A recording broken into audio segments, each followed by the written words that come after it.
2, let's please rise to the pledge of the flag. To the flag of the United States of America and to the republic for which it stands, one nation, under God, indivisible, with liberty and justice for all. Roll call, please. Trustee Milburn. Here. Trustee Waiter. Here. Trustee Gaffney. Present. Welcome back, Trustee Johnson. Thank you. Present. Trustee Johnson. Here. Trustee Taylor. Present. President Einhorn. Yes. First of all, Larry, thanks for showing back up here tonight. Everybody was kind of wondering how you were doing. I'm very Well, happy that you're here. Believe me, I am very glad to be here. You know how happy I am to be here.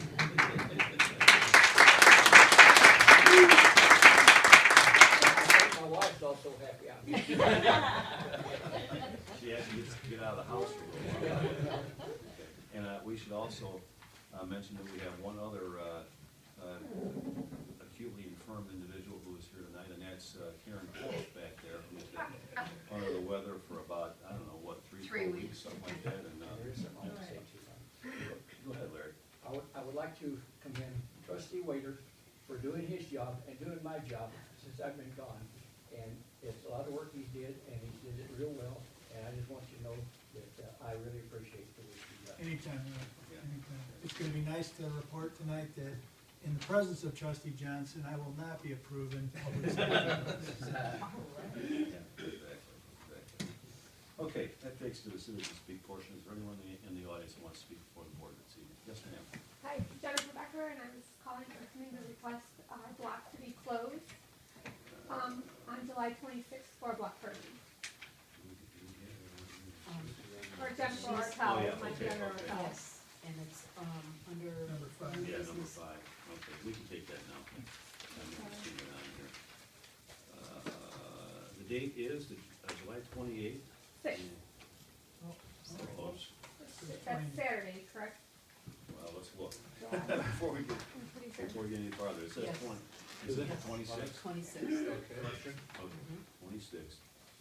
And we're gonna be on Elizabeth Street, in Cass and Exchange, from approximately 1 o'clock until 10 o'clock. Is there a motion to You've allow? done this the last couple of years, right?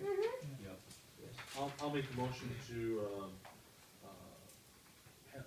request for the, block party for Elizabeth for July 26th, 2014. I second that. Motion by Johnson, second by Taylor, to approve the block party. Any further discussion? Hearing none, all in favor signify by saying aye. Aye. Opposed, no. So ordered. Do you have any relation in Madison, Illinois? I don't think so. No, okay. I used to know a fireman over there, his name is Bob Earl, and, no. maybe even spelled differently, but, well, anyway, thought I'd at least ask. You gonna need barricades and stuff like that? If we could have some, we'd like them. Maybe Phil, you wanted to call you like the week before or something? That'd be fine, yeah. Okay. You give us a call, as long as we mark it on the calendar, as long as we know what's going on, and if you want anything special, let us know. Okay, thank you. It's a little ways off. Thank you. Good luck. Okay. Yeah, I think we'll take Linda Johnson here too. She's on here for a request. Let's see here. For a graduation party, Yeah, close the corner of First and Peoria, yes. to the alley. Yeah, Saturday, June 14th. right, that's correct. And from noon till 11 o'clock. This is for a graduation party, Yes. correct? Is there a motion? I'll make that motion. Second. Second by, first Waiter, second by Johnston. Any discussion? Hearing none, all those in favor signify by saying aye. Opposed, no. I'll abstain from the vote. So ordered. Thank you. Those taken care of. Very good. Anyone else? Mr. Seehausen? Mayor, Board of Trustees, I know last meeting I asked a few questions. Through the process of FOIA and just looking into matters that are concerning only to me at this time, I went back and I reviewed the videotape and came up with a couple questions, some things that needed to be clarified. So if I may, this is in regards to a FOIA that I did to find out who all was on the insurance plan, the group plan with the Village of Crete over a period of years. And one of the names that came up was a gentleman by the name of Pete Skinger. So my question to you, board, this evening, has Pete Skinger ever been an employee of this village whereby he gets a W-2 form? Nope. Okay. And he's not currently employed? You know whether he is or isn't. I have to. Don't you? Yeah. So, with regard to that, Mayor, how was Auditor Skinger, who was not an employee of the village, added to the group health plan? You'd have to ask Ron Christopher. Well, but the thing is, you know, after having had a business, you would know that you have to enroll, there's open enrollment each year. And As I questions, said, as I said, you need to ask Ron Christopher, because he was on our health plan before I was mayor. I understand that, Mayor, but he's not here, obviously. Well, Rest his, so I don't have it, I can't answer how he got on. okay. But he was on through 2012.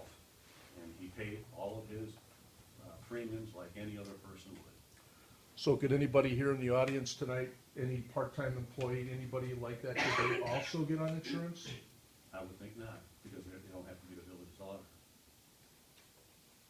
But in the case of the Village of Crete, the IBPC, I FOIA'd everyone in I the understand IBPC, and they make it clear, their insurance is for full-time employment. With the Well- exception of Stager, they have So then it's not everybody. no, let me finish. In the Village of Stager, they made they have an ordinance, where I believe, don't quote me, I believe trustees and possibly the mayor can be a part of that insurance. Whether they do or not, I don't know. Okay.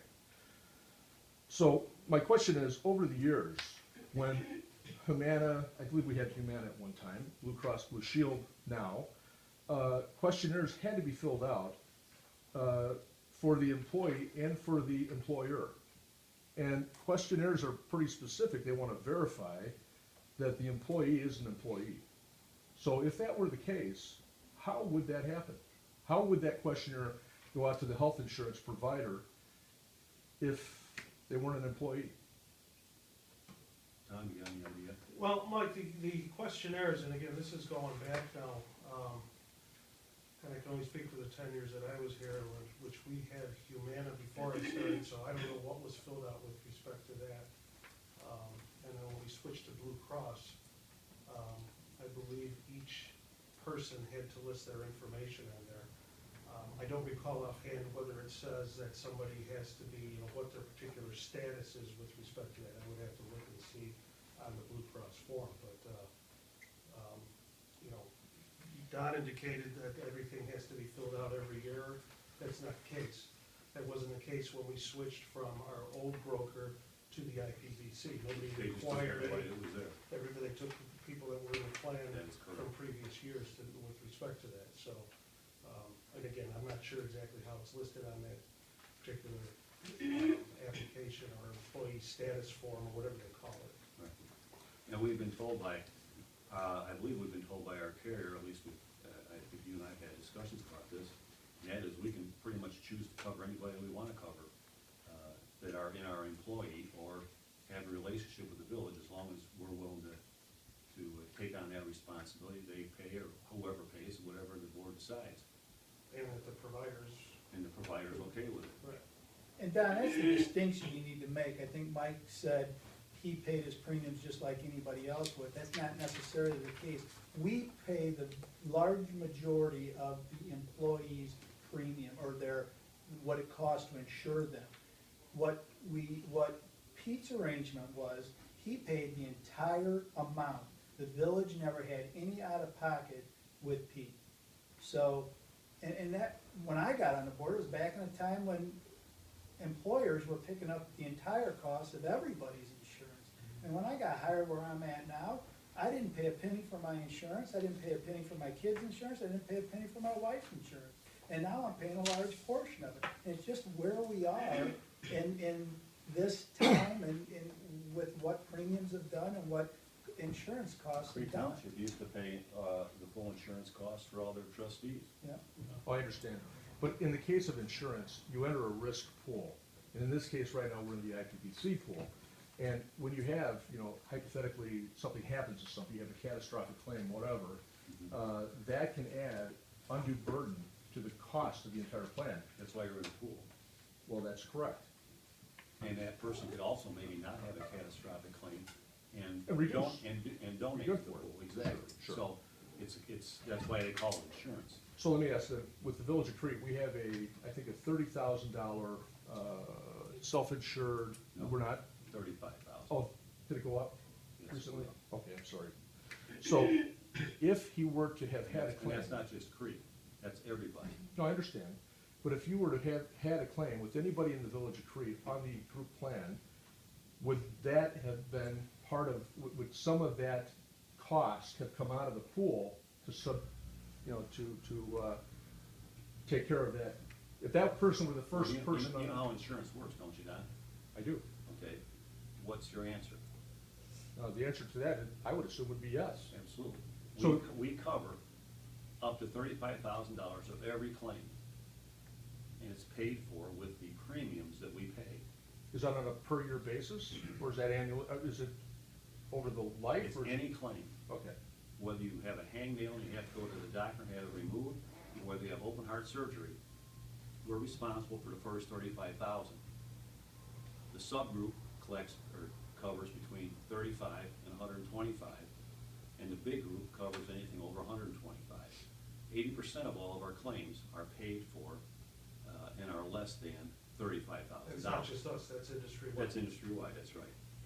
but in this case, are you saying then that part of the premium is to build that 35,000? All of the premium. All of the All the premium premium. funds that portion. Okay. I've got a question. My question would be is who makes the final determination who can or cannot be on it? Do we allow the guy that's working on our vehicles to be on it, you know, the mechanics? Do we allow the cleaning lady come in? Who makes that decision? And I do understand that this man was valuable to our village. And it was carried forward from before the time I was here. But then, don't we have to file a form every year to keep him on it? We don't file a form every year to keep him on it? He's part of the census. Generally, anytime you change insurance, people are asked to Insurance carrier. Right, change insurance Provider. carrier, you're asked to re-enroll. So, having not been around, but hearing this, but my personal experience from my own work history, he was asked to fill out a form at that time. And whomever the new insurer was, must have been satisfied with the information that he provided. You think So- he provided information saying he was, so you're saying he provided information saying he was not an employee? I'm saying that he. I think the village I supplies think the he- information, doesn't it? Or am I No, mistaken? no, well, I had to, when I went to a new company and/or the company that I worked for changed insurance providers, I was asked to fill out a form, which I submitted. Now, that form was from the insurance company. So I was answering questions to satisfy their wants and desires, or what they needed to know No, you about should me be, and my family. you're filling out the questionnaire to the best of your ability with the truth, not to satisfy what they, what they wanna know. I mean, yes, Yes, of Dean, course you're gonna yes. satisfy what they wanna Yeah, know, but you I gotta was tell filling the out, truth. but the information that was asked for was different with each company, that's all I'm saying. What was important to them, I had to provide truthful answers to the questions that were important to them. Right. Now, in my case, it never went any farther. But it was, the point is, it wasn't my employer that I was satisfying their requirements, it was the provider of the insurance. So the company was saying, yes, Dan Taylor is in our employ, or he is one of the people we want in our insurance pool. Exactly. but I was satisfying the requirements of the insurer in order to get that insurance. You know, maybe I'm just old school, but, you know, to me, a rule's a rule. If the rule says full-time employee, you put them on. If the rule says not a full-time employee and independent contractor, you don't put them on. Now, I know what you're saying, that he was on prior to, you know, what is it, back in the eighties, seventies, eighties, whatever. However, I'm also saying that an update has to be filled out every year to give a list of the people that are on the policy. And You with don't all due give a list? respect, you're not understanding what I said. That's not true. Yeah.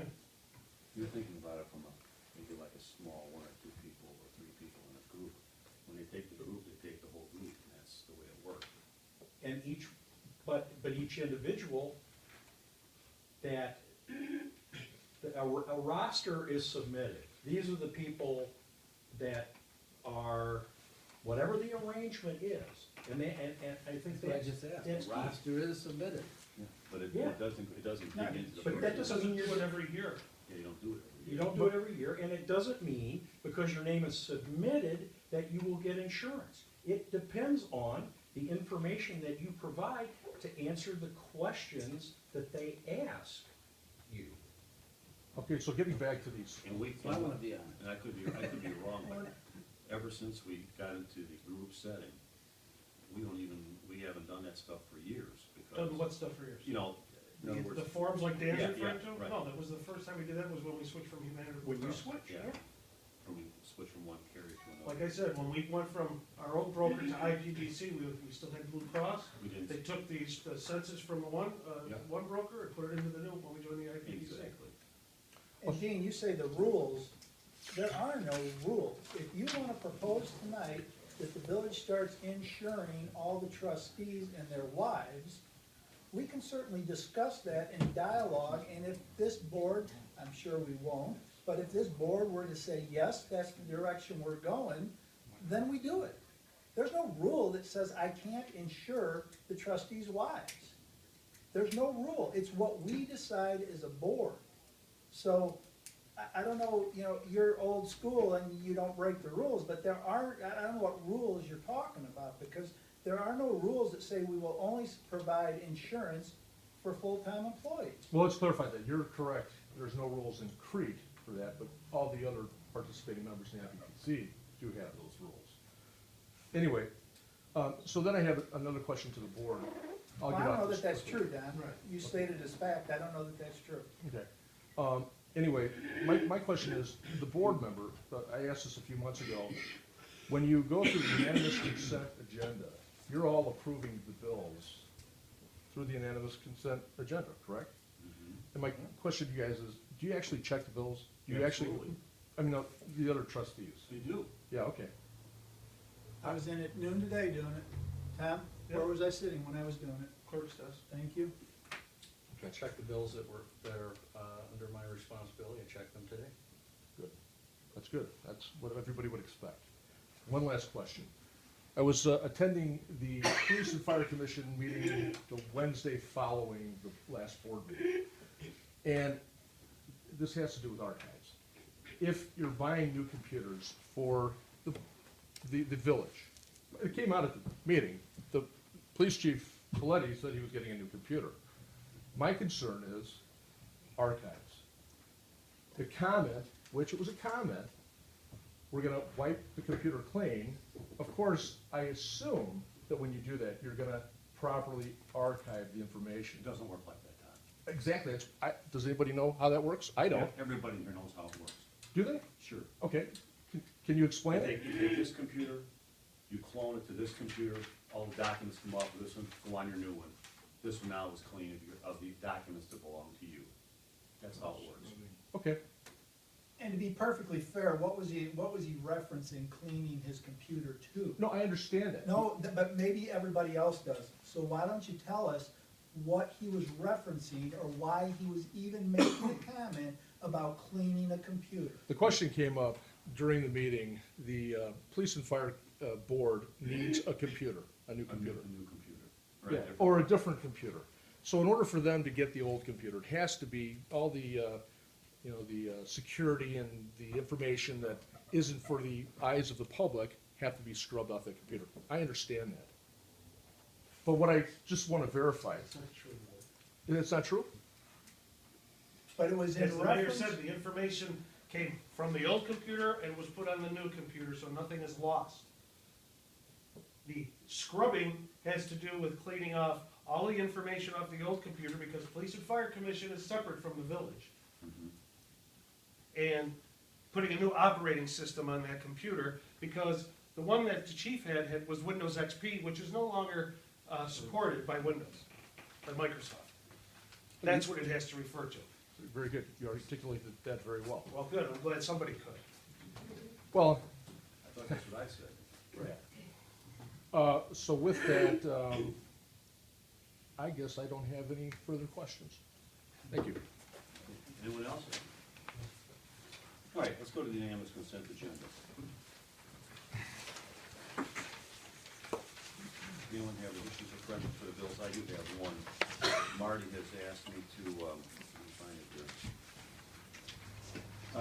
You remember a couple meetings ago, he had purchased from Midland Radio Corporation 16 of the hazard alert radios in the amount of $414.40. He wanted to get this in on this year's budget. So I'm gonna have to add this one to the bill for FEMA. And I didn't have the stuff up. Let me see if I can do that real quick. And how much is that? It is $414.40. 44240? no, 414. 414.40. Let's see here. Is that it? These are the radios He's gonna give him that, a total. Mr. Mayor, these are the radios that the people can purchase That's at correct. okay.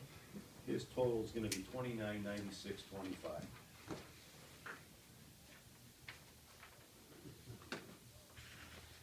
Okay. I would motion to pass the unanimous consent agenda with the additional item Second. added to it. Second. Motion by Johnson, second by Johnson, to pass the unanimous consent agenda with the correction or addition. Discussion? Hearing none, all those in favor signify by saying aye.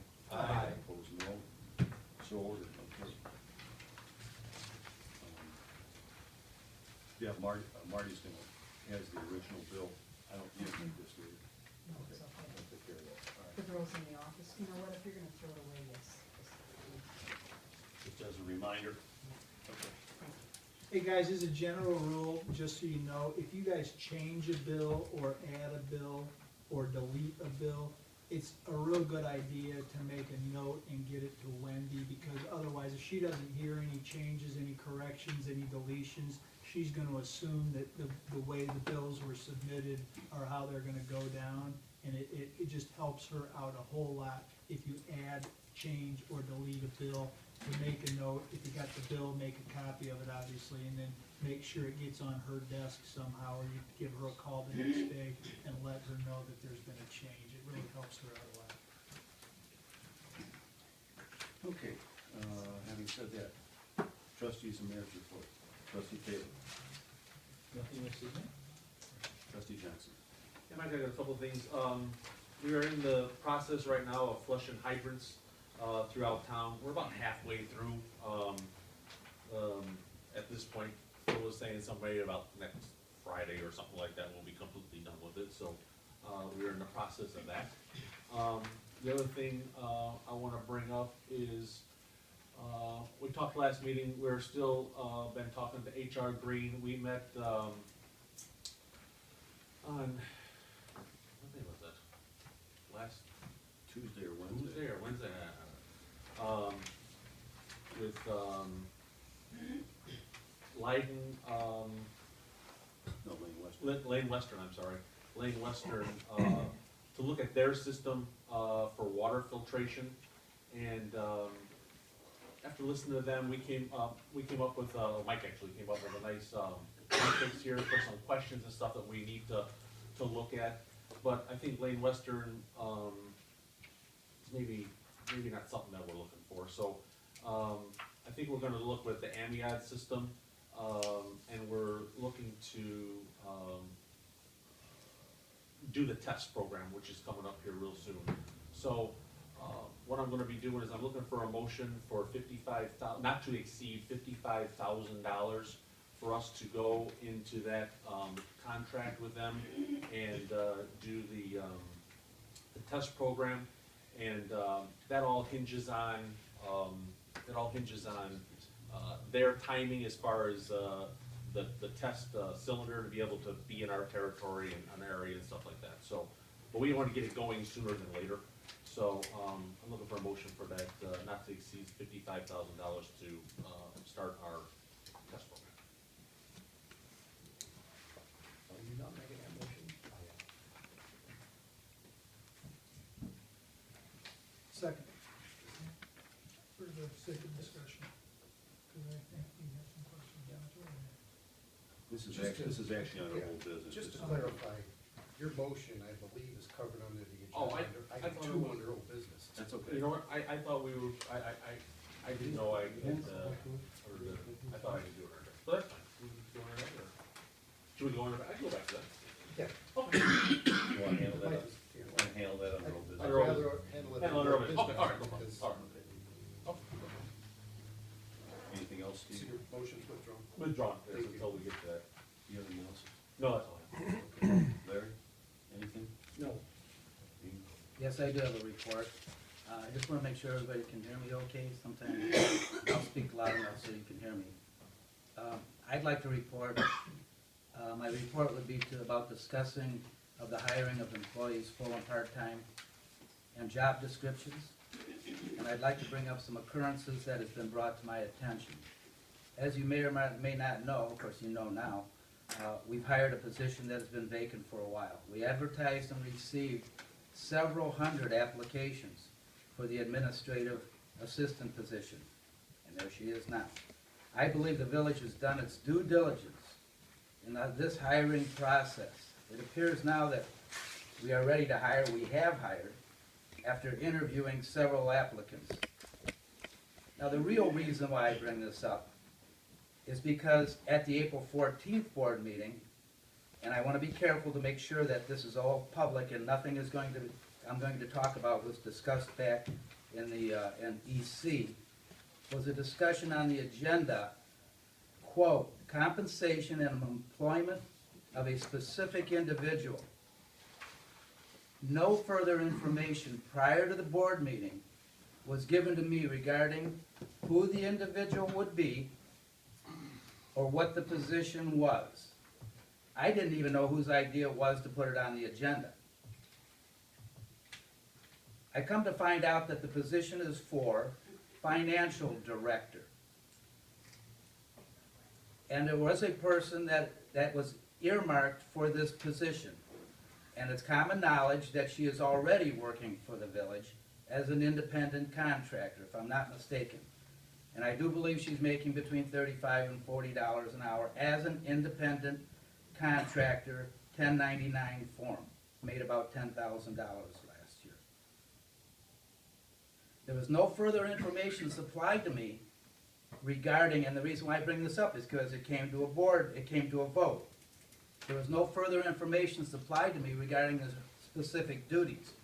However, unlike the administrative assistant position, the financial director title for this position was sprung at me on the 11th hour, and I really knew nothing about it. And was presented in such a way, at least in my opinion, that it was created for the individual, not for the other way around. It wasn't until I voted no, I voted nay, when a discussion ensued several days later and a printout of the job description for the financial director was presented to me.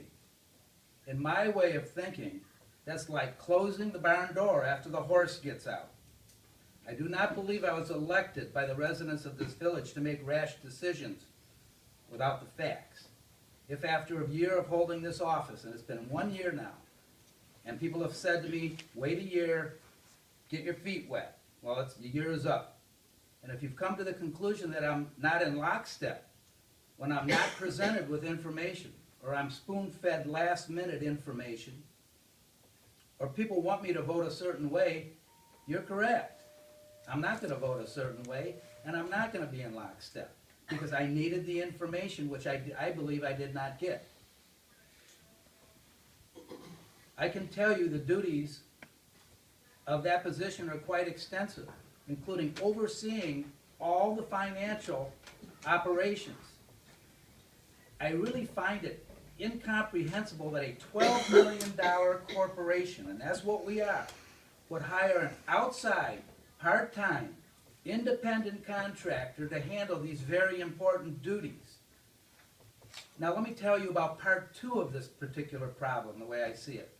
What the board is apparently doing is putting an outsider who currently has keys to Village Hall and is able to come and go 24 hours a day and has access to all the computers and sensitive financial information. I don't know this person, but it just doesn't make sense to me. She'll be in charge of overseeing the office staff that we have now, many of which have been here for years and have been paid W-2 forms. And as you know, people that get paid W-2, we swear in. They take an oath of office to uphold the state laws and the municipal laws. However, independent contractors might not have that interest. Their greater interest might be dollar signs instead of fiduciary responsibilities. Additionally, we seem to have a habit of allowing contractors to send us bills, which in my opinion may not be itemized to the extent that I would like to see them.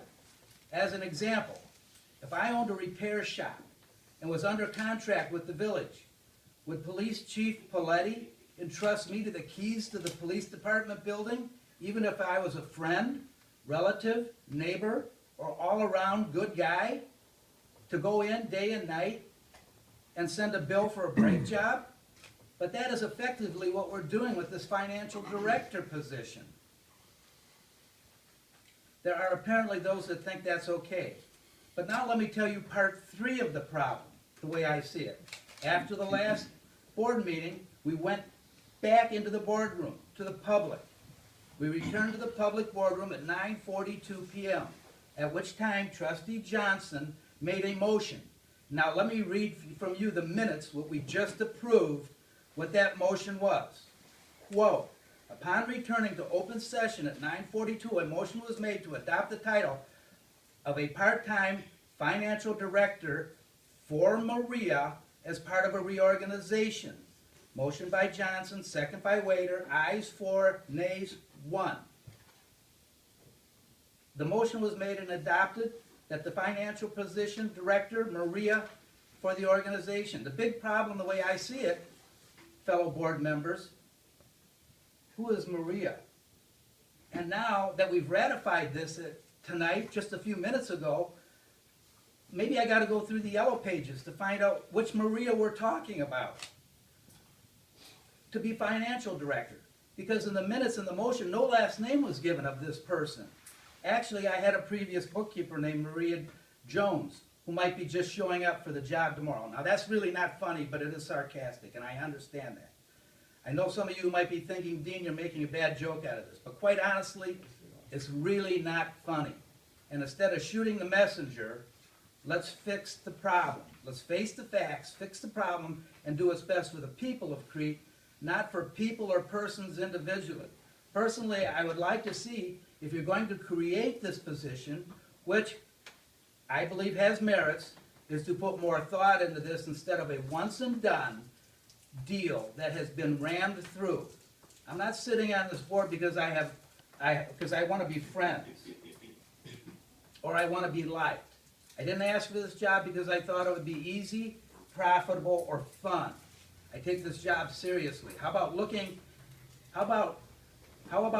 at how the position integrates with the existing employees that we have? And then and only then go out and search for the proper individual based on qualifications, like we did the other position. I believe there are a lot of important positions in this village, but none no more important than handling our financials. I urge you fellow board members to consider things carefully that are presented to you, and I also urge you to work on the present proposals to give us the straight facts. If you're going to put a proposal on, please give me the facts. End of my report.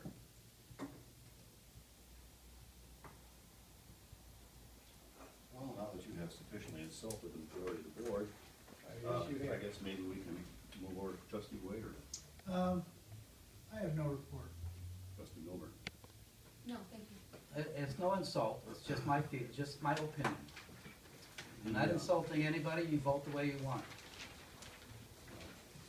I guess, Dean, all I could say is, you waited your year. I can't attest for the fact that you have or have not been here when Marie Alexicek has been here. You're saying, trying to tell me or the rest of the board members here that she is not qualified. No, I am not saying that. But I am. That's exactly what you you missed. said. You missed the point. The point is, you did not give me the information that I needed to vote. I'm talking about the position. I'm not talking about her. If we're going to hire, that's the time to weigh the position, whether she's valuable or not, to hold the position. However, you've gone through your due diligence to hire her. Why do we push somebody right? Why do we make somebody, give somebody a position without any of that due diligence? Our due diligence with Maria Alexicek was on the job due diligence.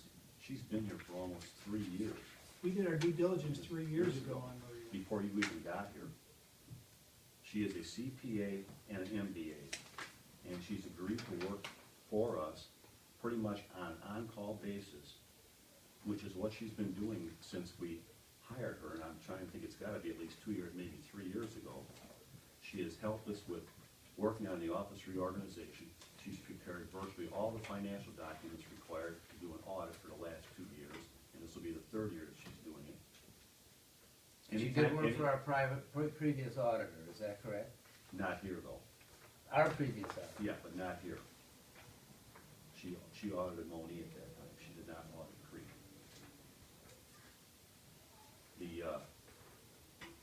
All the pre-audit work that she has to do, she understands locus and has straightened out our chart of accounts that has been wrong for about 5 years or more, if not longer. All that stuff has been done. We have seen her operate. When Deb has troubles with bank reconciliations, she can't get it done, the person that straightens that out is Maria. And when the girls in the front office can't make something work, the person that normally straightens that out is Maria. Well, you did read the Sickich report, correct? I did read the Sickich report. And there were many, many adjustments That's correct. That Those needed are, to every be one of made. those is expected. that needed to be made. That's correct. Those are expected. If you wouldn't be So making those, what was she doing? those are in order to required to get be the- made. Those are end-of-year adjustments. You don't understand what you're reading, I think. And if you want Dan All Bird I- to come in here and sit down and explain to you what all those adjustments are for. We're a little off the subject No, we're right not. now. The No, subject we're not. is, the subject of my talk was, if you're going to run a motion, Mhm. and you're gonna go back and you're gonna throw the motion through, let me know what's going on. Well, And I'll if tell you you what, don't want to, that's fine. no, that's not the case. If. That is if the case, that's exactly the case. Dean, why didn't you ask for the information back there? Because I had no information, I didn't know what to ask for. The other thing is this, Dean, maybe some of the board members here who have had relationships and watched Maria work, maybe they have been too close to the circumstance and assumed that you knew. If we assumed wrong, then we would be guilty of assuming that you knew when you didn't. And for that, I would apologize. But to make inflammatory comments like this. I don't believe and that any of those comments were Every one of those inflammatory. comments is inflammatory and accusatory. And I'm not gonna sit here and let you. I'm just run quoting with the it. facts of what happened, and No. what happened is, But you put are on the making, agenda. you are making it sound as if there was something sinister done when there was absolutely nothing sinister done. There is no. I'm there not is- saying sinister, I'm just What are you saying, saying? study the facts. We did And study the hire facts. like you hired her. We did, Dean, we did it 3 years ago. You just didn't see it, you weren't here, you were not paying attention, you were doing whatever you were doing. You weren't paying attention to local government. I can't help that. And neither can anybody else that's sitting here. Let's talk about the motion, what are we gonna do about this? Who's Maria? Where's her, Yeah. who is this person? Dean, you said her last name. I never said her last name Yes, today. you did. Did I say her last name? Yes, you did. Yes, I don't know. No, it was writing. I know her last name, but I Well- don't believe I said it. You did. So you know damn good and well who It's Maria okay, is. we're on tape, we'll see it. And No, it wasn't up here. It was an executive session. so you knew who it was. May I remind you, you can't talk about executive session out in public. So, we have been working on this office reorganization for over a year. You know, and I give you a lot of credit, Mark, I really Well, do. You're a making hard it- worker. You're trying to make it sound right But you now, know what? like I got You know up what? Monday morning, Give me a- decided to put something on the agenda and come out here and recklessly and haphazardly. I'm not saying recklessly, make a motion just send the memo. to I didn't create get, a position. I did not get the memo. But that's what you said. I didn't get a memo. No, you just got through saying that we did this in a reckless fashion, and that is absolutely unequivocally, categorically false. Did I use the word reckless fashion? That's what I hear. I never said that. Here it is, right here. I have one question. As I'm listening to this, Dean, did you ask either in executive session or after we came back out here for more time? I did not. Okay.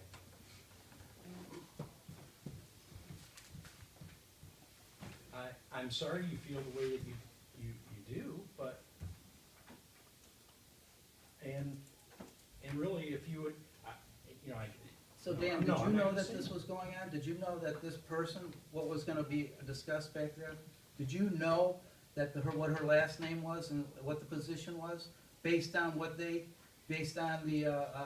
what was listed in the motion or in the agenda? Did you know? no, her name is not in, I knew. Did you yes, know what they were yes. gonna talk about? Yes, yes. Steve, did you know? Yes.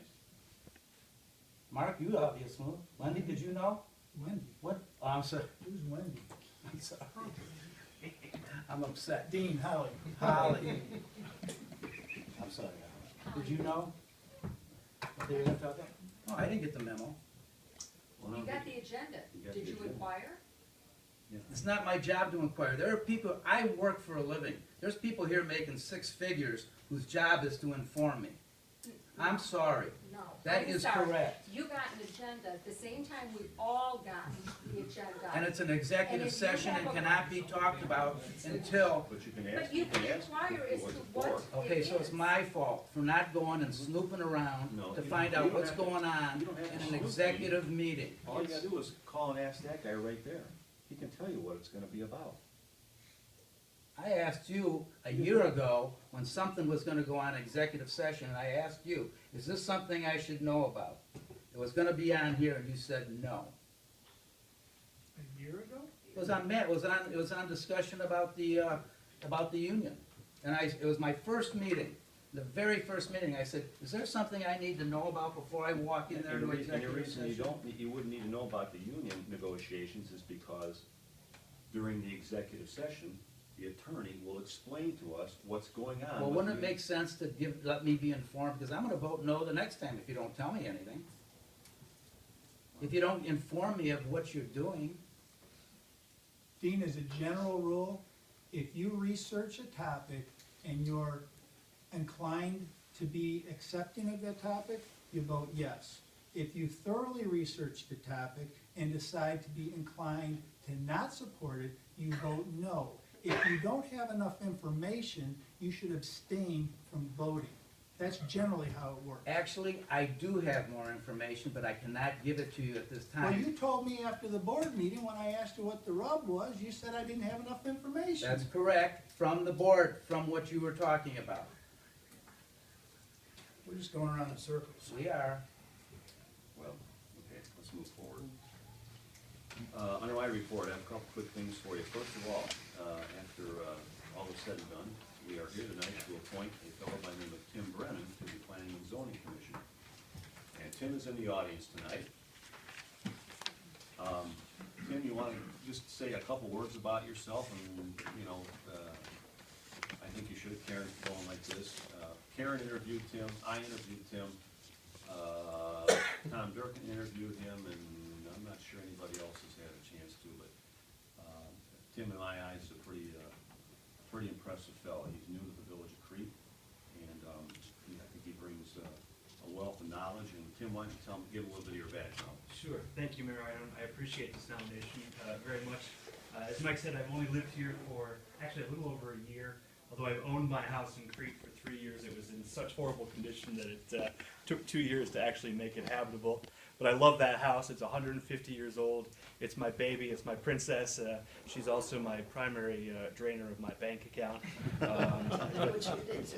It is 1658 Main Street, which is as you head all the way down Main. It's the last house on your right before Main Street becomes Dixie Highway to the 4-lane street. Okay. It's that big white and gray house in the corner that always seems to have tarps and everything else all over it. It's a work in progress. We're getting there, but it's a work in progress. I also work as Director of Development for an organization called Farm Foundation, which is based out of Oak Brook, Illinois. And I have a long commute, but I love my job, so it's not such a bad thing. Farm Foundation's been around for a little over 80 years. We were created during the Dust Bowl days because American politics for much were like they are now, and that was everything was locked. So Roosevelt created this commission called Farm Foundation to be a nonpartisan, non-advocacy organization for agriculture. And so for 80 years, we have basically produced good, unbiased policy and information for agriculture, food systems, and rural communities. So we do major research projects on everything from climate adaptability to antibiotic resistance. Currently, we're leading a major international initiative on healthy soils, which for those of you that don't know, we actually, Crete sits on some of the best soils in the United States, which is why I've turned my residential yard into a 5-acre garden, because this soil is absolutely amazing here. But I'm absolutely thrilled to live in Crete. I made a conscious decision to move here. I spent about 20 years at the University of Chicago. Looked all around Chicagoland because I grew up on a large organic farm in Ohio, and I wanted land. I looked everywhere, very far north, very far west, and I found Crete, and I love it, and I think there's just incredible potential in this town, and especially in ways that we can bring agriculture and our environment together. I'm most committed to that idea. So thank you. Thanks for this opportunity. And his major responsibility is building consensus. That's right. And I thought, building consensus on a planning and zoning commission, that is a feature that we'd like to have on the board. So, without further ado, I'd like to appoint Tim, and I'd ask for board concurrence. And anybody would like to ask some questions, please feel free to do so before you make the motion or after you do. So, Hearing none, I make a motion, or I concur with the motion that the mayor's asked for. motion by Waiter, second by Wilbur. Again, any discussion? Anybody else have any questions for Tim? And hearing none, all those in favor signify by saying aye. Aye. Opposed, no. So ordered. Tim, you want to come up and we're gonna just let's shake everybody's hand. There is no swearing in. Okay. Not everybody gets sworn in.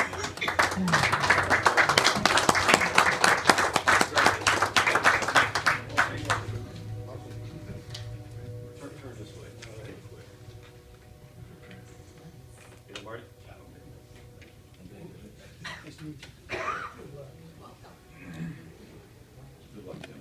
Thanks for stepping up. I actually had asked several different people, and kind of the background story on Tim is that we met at a fire, actually. He was burning some stuff in his yard and didn't know that he wasn't supposed to be doing that. That's when I met him about 3 years ago, I want to say.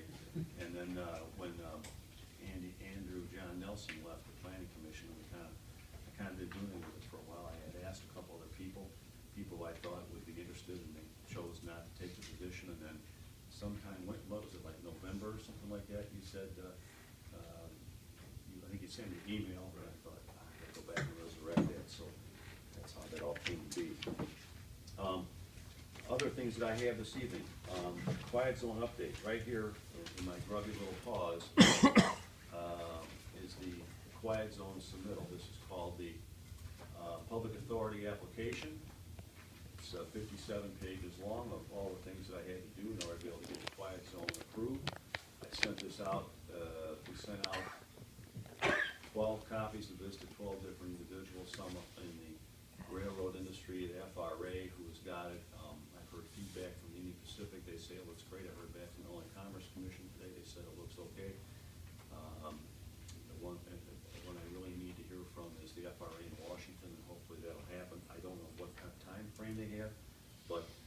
this is where we are at.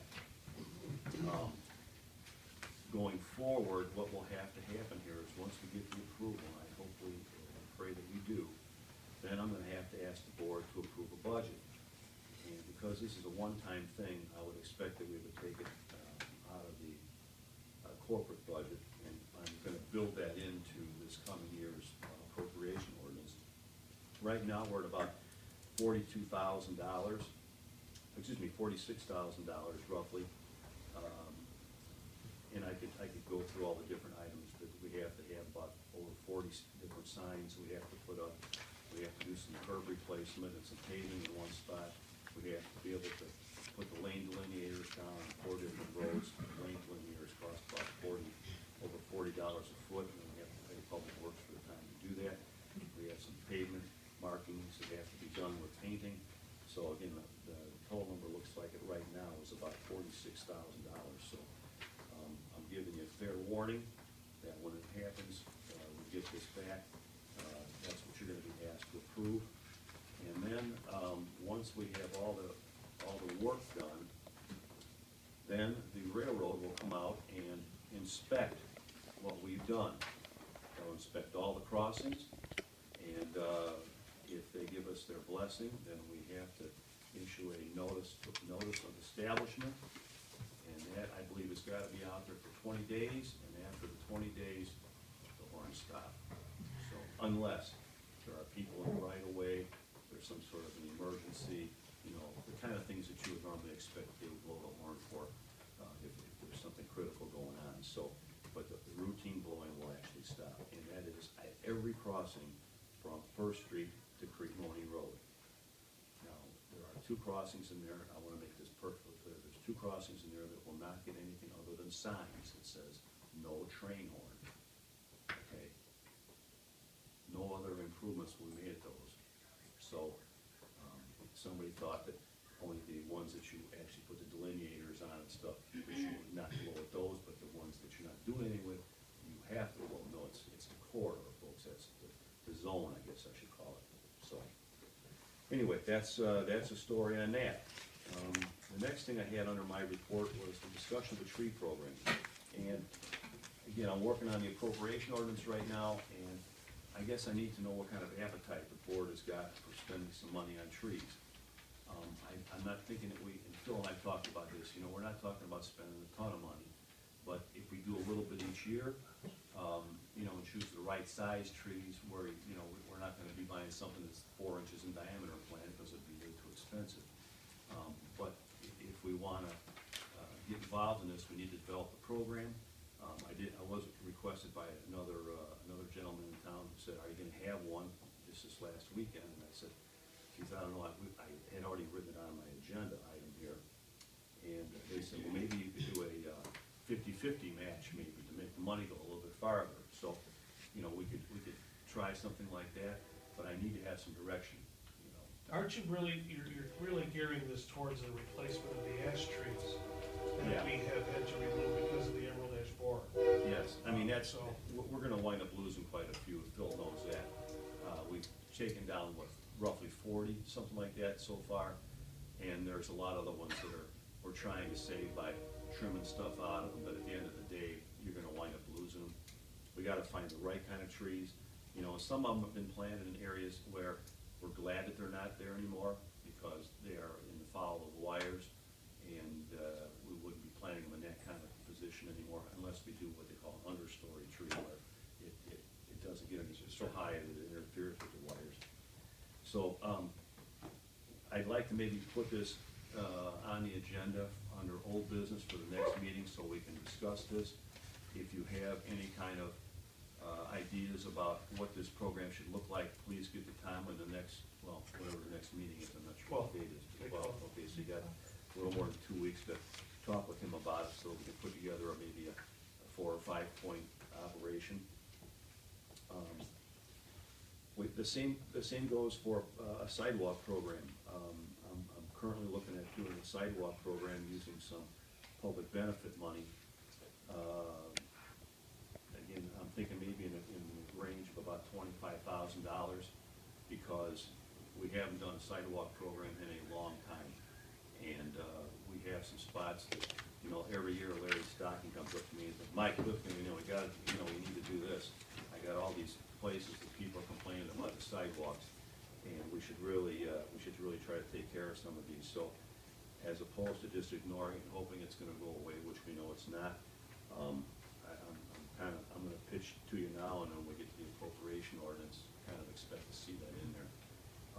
And again, I think if we get 25,000 this year, maybe next year, some more, or whatever, a little bit each year. Any thoughts on a share program on that as well? Well, I tell you what, Dan, we used to do that. The problem was, guys would say, I want this taken out, you know, and I'm willing to pay my 50%, except what you're taking out is better than what somebody doesn't wanna pay to help to get taken care of. In other words, we got worse ones, and they're not willing to share. So, you know, we tried it that way. If we had surplus money, we would be glad to do that, but we can't be tearing out sidewalks just because somebody wants it tore out. We need to be addressing the ones that are in the worst shape. Well, I'm even thinking of adding to the amount of sidewalk we have. Well, again, if somebody wants to pay the whole thing, you know, we could probably make an arrangement to have our contractor do that extra work when he's in town to do the rest of it. In other words, we could probably extend the price in that fashion. But I don't wanna be paying 50% of the bill to take out an already good sidewalk, and that's the problem. The whole idea behind the program is to reduce liabilities, is to, Right. you know, fix those trip hazards, things of that Oh, nature. absolutely. And I understand that, and I think that's great, but I think about liability and stuff, when people go from a sidewalk to walking in the street. You know, with no Are we sidewalk at embarking all. any Well, there's no particular sidewalk at all. neighborhood? No, Larry's got sidewalks Everywhere. all over the place, yes. Absolutely. How much, do you have any number on the price per foot? No, I don't. I mean, I know he's figuring something, but if you happen to see him, Holly, just ask him, he'll tell you what the price per foot is. Usually it's around $5. Higher than that is now? Around 7 right now, 7.25. Really? For Square foot or linear? Linear foot? No, square foot. And that's removal and replacement. Yeah, And I think it's 5 inches too, if I'm not mistaken. Aren't we specking 5? I think it's 5, yeah, Yeah, so, and 5 foot, So if 5 you- foot wide. yeah. And again, if, you know, if we wanna have it open to the public so that they'll take out stuff that you gotta pay, then we have to put together a program so that they pay us first and we can pay them, because otherwise, once a sidewalk's in, and say, I ain't paying, you know, I thought you were gonna pay for it. We can't have that kind of thing. So, Maybe we could build Someone our house that on doesn't it. have a sidewalk. that would be more money. Yeah, I mean, if you have to excavate it out, that would be additional dollars. And I don't know that we've ever had a price for additional sidewalk. I don't remember what it would be. If you had a spot like across in front of my house where there are no sidewalks to connect, if I wanted to put it in there, do you have any idea what the cost is? I don't, Mike, we haven't done any of that in a long time. Yeah. So, And that's really what part of what I'm referring to. I mean, there are just places where, you know, there's nice sidewalk that it ends, Yeah. and it goes away, there's none, and then it starts up yeah, again. I know. We have a sidewalk policy through IRMA, okay? Mm-hmm. And it reads that, you know, you start out with around schools, you get the worst, then you do downtown area, and then you work your way out into subdivisions. And I'm sure they're looking at the amount of usage and weighing the amount of usage against the likelihood of having an incident. And we So- go through and fill out an evaluation sheet on each section we're gonna do, and why we're doing it, and, you know, and obviously when we're getting inventory from them, they check those Sure. policies, and they check the sheets, and Didn't we have what was the program where they did the one, that went past the high school and all that? That Well, was a that's couple of safe years routes, ago. safe routes to school. Safe routes to school, yeah, that worked out great. Oh, it did. That put a lot of sidewalk in And areas where there was no sidewalk. that program periodically comes back up every few years, Yeah. so it's something we can look at and do it, but once you kinda Yeah, correct that- everything, then it's kinda hard to justify. Yeah, we can't be putting in sidewalks on Selig Street and claiming you're sending somebody to the high school, you know, there ain't no connection. Yes, since nobody walks to school anymore. I know. But Dan, to your point, I think that's something that you should keep in the back of your mind as we hopefully, start to see development occur once the economy improves fully and that sort of thing.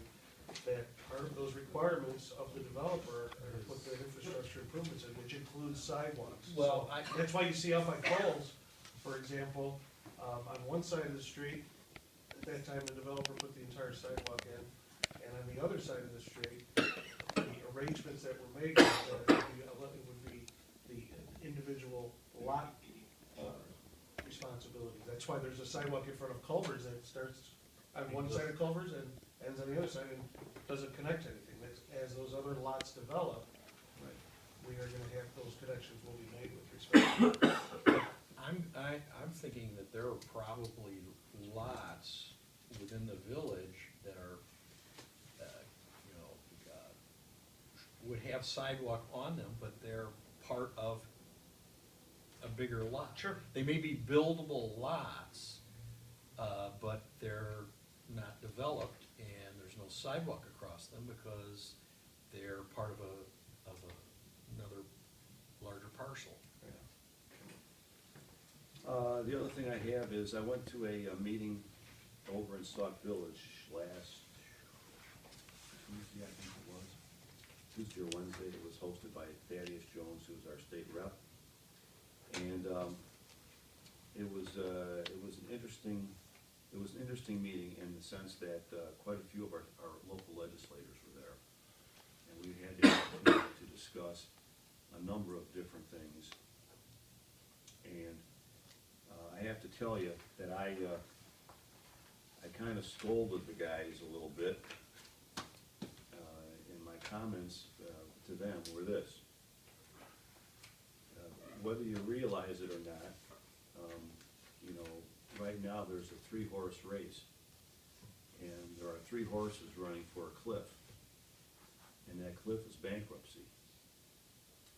And as regrettable as that is the circumstance that you have. You have the state that has got way more bills than they can pay.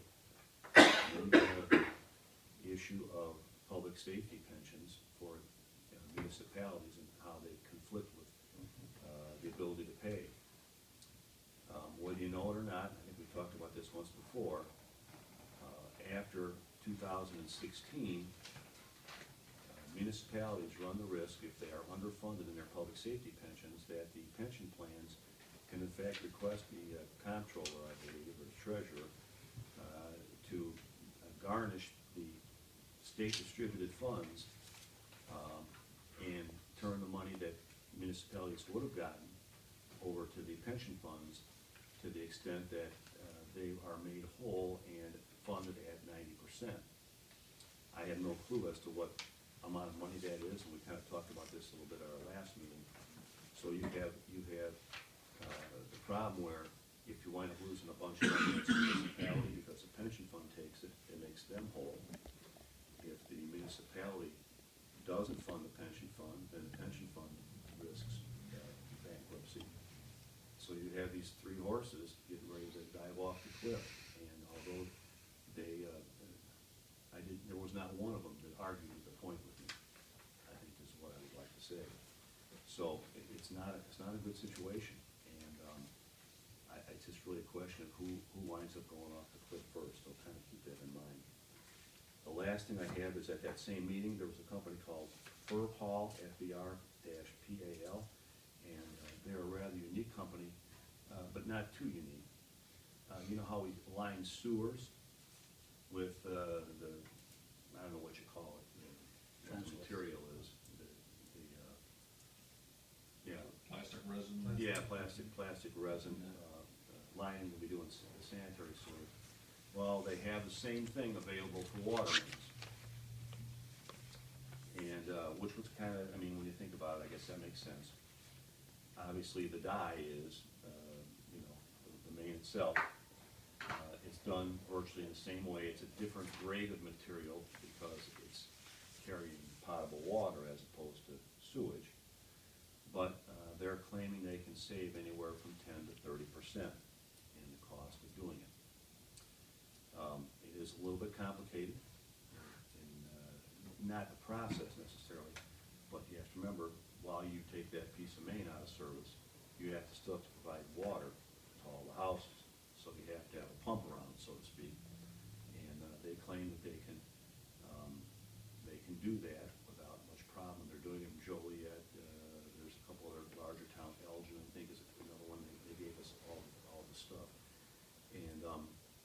we may at some point in time, you know, if we can demonstrate this is a viable way of doing it, consider that as opposed to open cut and digging and replacing the main. And I think sometime in May, in fact, the day that we had the meeting, that afternoon, they were having a pre-con meeting to do this very stuff in Park Forest on 1,500 feet of water main. So I got a hold of Phil, and we got the numbers of the guys, and they're gonna tell us when they start, so we can go over there and watch this take place. And you'll get to see firsthand whether or not it looks like it's something that could be good. And what they, again, after they line it, they got a little robot that goes in there on the wheels and cuts out the service lines and everything, so that you don't have, I mean, it's really kind of slick.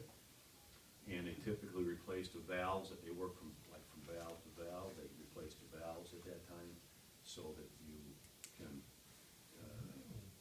that's their purchase point into the system.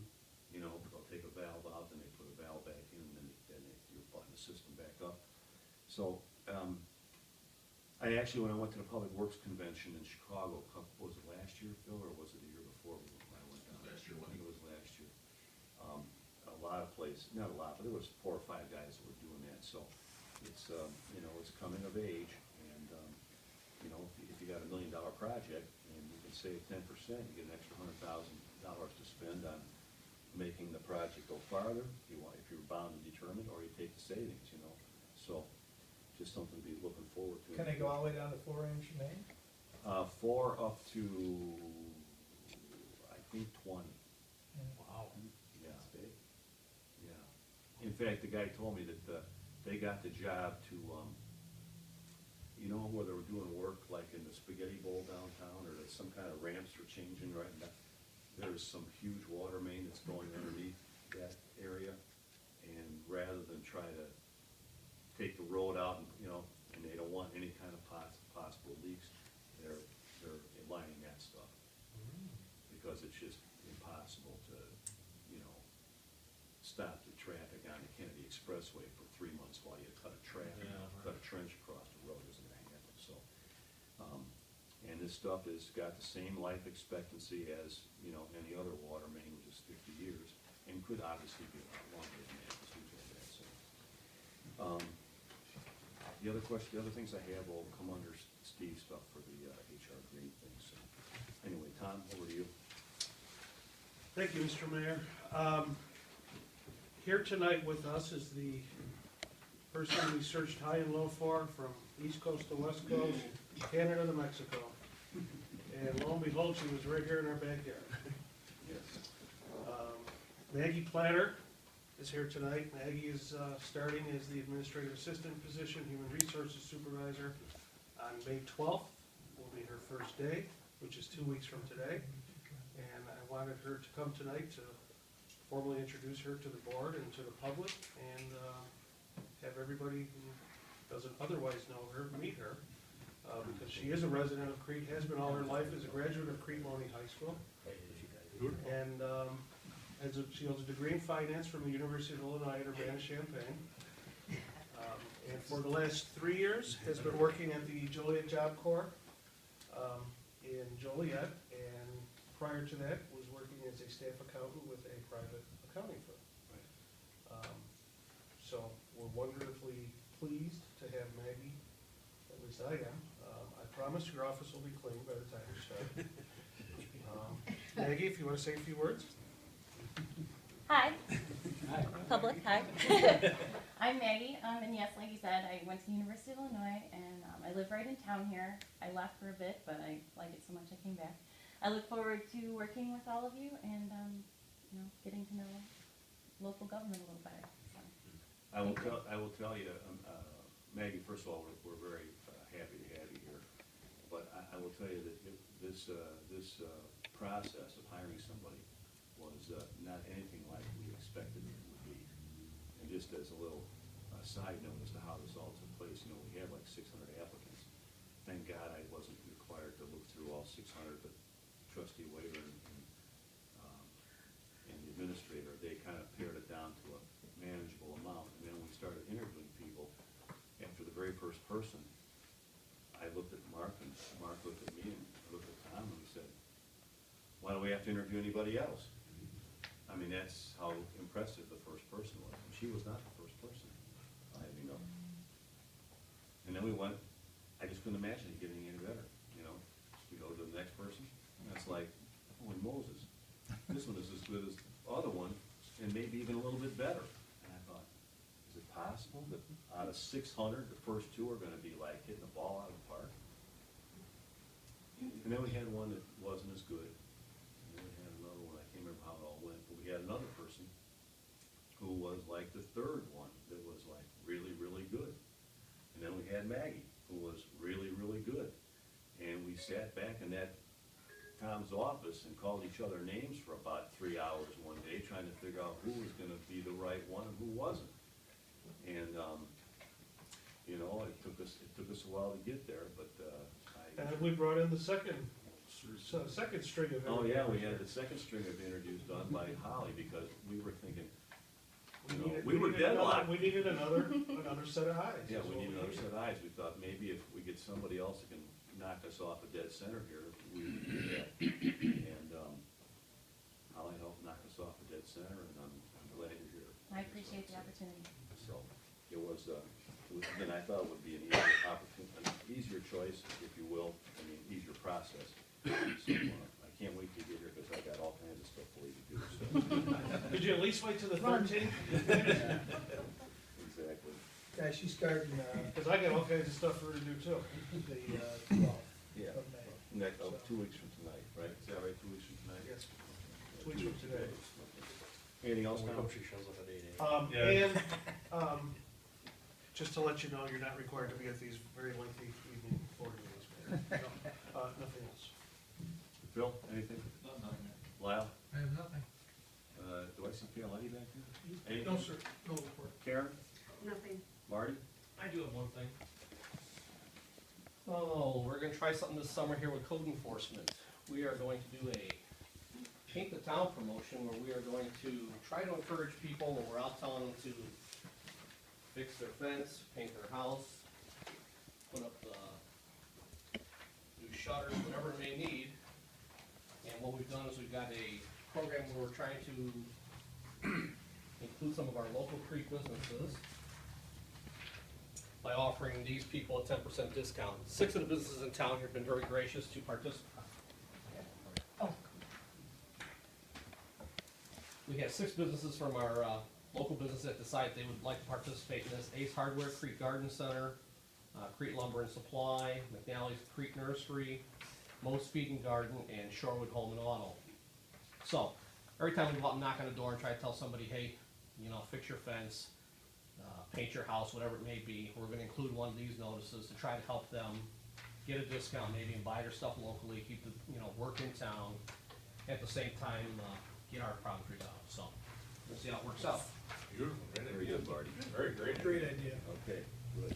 Very good. That's it. Okay, I think that pretty much takes care of everybody that's in the audience tonight. Mike, can I just add one more other thing too, real quick, I forgot, on May 13th, Karen, is that the date, our interviews?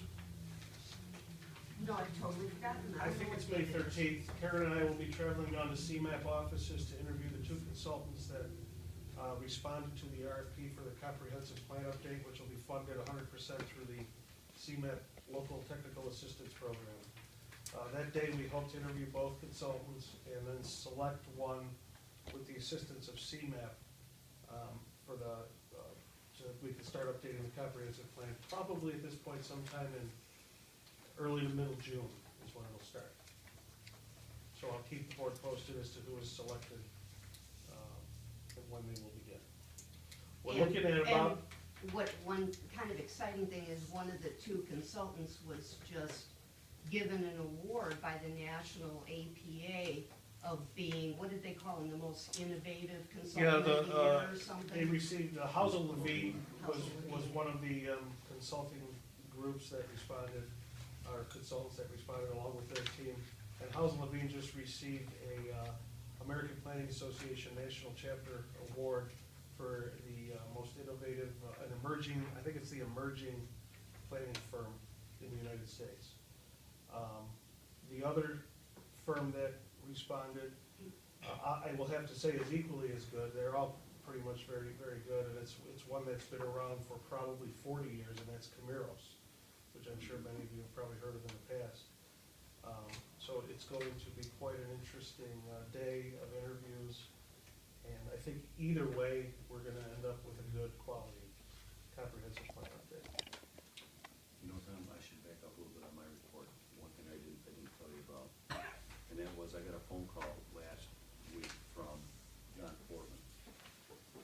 Mr. Fortman is the what do they call him, resident engineer, what's the top? District 1. He's a District 1 engineer for IDOT. And if you remember, I submitted to IDOT a request for funds to do the 231 Crete Road corridor. And you like never get phone calls from John Fortman. I mean, it just doesn't happen. And he engaged me for like half an hour or so on the methodology and the thought process and stuff. And he was really liking what he was seeing. And to the extent that he actually took the stuff and turned it over to some of the engineers and consultants that were involved with the Ileana, because Ileana has a lot of data that we could be using for that study. And he also got me names in Indiana on who to contact on the Indiana side. So I'm feeling pretty good about this. There is gonna be a match, a dollar match at some point when we see how much money we're gonna get. I think we requested $250, if my memory is correct. I think the number we put to that was $250,000, and there would be 20% match. Right, by the locals or maybe the state will help us out too, so I forgot to mention that, so I'm cautiously optimistic about us getting that grant, so. Anyway, By the way, the comprehensive plan update, the fees that came in, there was a range, but we're looking at probably a cost of somewhere north of $100,000 to update our comprehensive plan. And again, $0 is coming from the village. It's all being provided through CMAP and the local technical assistance program. exactly. Okay, let's go to communications, Clerk Bacher. I just wanted to remind people, we announced last board meeting that May 10th is the inoculations day at Public Works Garage from 10 a.m. to 2 p.m. Anything else I should add on that, Marty? No. Forest South is the veterinary hospital involved. And as far as actual letters and things, we, like 2 weeks. This time it's, the only thing we received was Chicago, Southland. They're observing National Tourism Day on Wednesday, May 14th. And if we had something that we would like to showcase, some product or service, we should contact them. Or of course, if we wanted to donate, we should contact them. So that's in your packet information. Okay, then moving to old business. The first is a resolution to authorize the execution of an intergovernmental agreement for engineering services and construction of a railroad quiet zone. I'm not gonna read all the rest of this. Basically what it amounts to is we have to enter into an IGA with Will County Highway Department because we're gonna be making modifications to Exchange Street and to Crete Road, both of which are under their jurisdiction. And it kind of lays out, if you read the agreement, what our responsibilities are. It basically says that we're responsible for everything, they're responsible for nothing, which you might suspect. So we need to get this signed, and I'm being optimistic that we get this signed now, so that we don't have to chase this around when we get the approval from the FRA. So I'd ask for it. What's the number, Deb? 533. Motion to adopt the resolution 2014-533 and authorize the mayor and the clerk to sign the document. Second. Motion by Waiter, second by Gaffney to authorize the passage of resolution number 2014-533. Any discussion? Hearing none, all those in favor signify by saying aye. Aye. Opposed, no. So ordered. The next is the discussion and request to sign a Phase 1 agreement with Tech 3/HR Green for the pilot water study for iron removal. And this will permit the village to begin the first portion of the study to improve water quality. And Steve has already kind of started down that road a couple minutes ago, so. Also, the, cost is around well, we don't want to exceed 55,000, so, we've been working on this, we've done a lot of, due diligence in our efforts, Mike and Phil and Mark and the guys from, Tech 3, and, so we're ready to put our foot forward and see what we've got, so. If you, I put an Everybody's got agreement, not an agreement, but the, I guess that's what you call it. The professional services agreement, amendment number 1 on your desk, or at everybody's position. We're gonna be looking at pilot, phase, number 1. You can see that that's kind of the top portion, the middle portion of the first page. It tells all the stuff that is gonna be taking place. It also tells down below what the responsibility of the village is gonna be. Some of this stuff is, I mean, we know we're gonna be responsible for it, but we don't exactly know every specific item about this. If you go then to, page 2, it says the deliverables by the company, and the company is, HR Green. It gives you a list of all the things that they'll be coming back to us, and they'll be finding out and giving that back to us in a detailed fashion. And then if you look at the 3rd page, down at the bottom, it says pilot phase, set up 5 days, runtime 60 days, with no operations on the weekends, take 5 days to decommission it, and then the report preparation, 10 days, council preparation, 1 day. That is as far as we are intending to go for this right now. And if you look on the page 4, it talks about the deliverables, and it's gonna be the very first item, the draft and final pilot study report is what we'll be getting. And it also says that in the meetings, the post-pilot study review will be made with the client and the village. So, and in this case, since Tech 3 is actually considered the client in this agreement, that's why it's written in that fashion. If you look on the 5th page, it says pilot phase and the rental equipment, $7,550. HR Green pilot study and report, $36,200 for a total of $43,750. However, there is one little caveat here, and you'll find that at the top of page 4. They have to make 3 tanks, pressure tanks, to perform this work, this study. The cost of those tanks is $7,500. And as I read this, they will forgive the $7,500 cost if we wind up eventually going with an amniotic system. Other than that, we would be responsible for it. So if you had $7,500 to $43,750, you get $51,250. That's why Steve went up to $55,000. So there's a little swag. Yeah, there's a little wiggle room in there. We wanna make sure we're covered, so. Yeah, exactly. Thank you for explaining that, because I was gonna say, I thought we were mid to upper floors. Yeah, no, it's just a little Yeah. buffer. On page 1, where it talks about the responsibility of the village and those items that we would be responsible for obtaining, is that going to, are you gonna have enough in the 55,000 to cover what these are?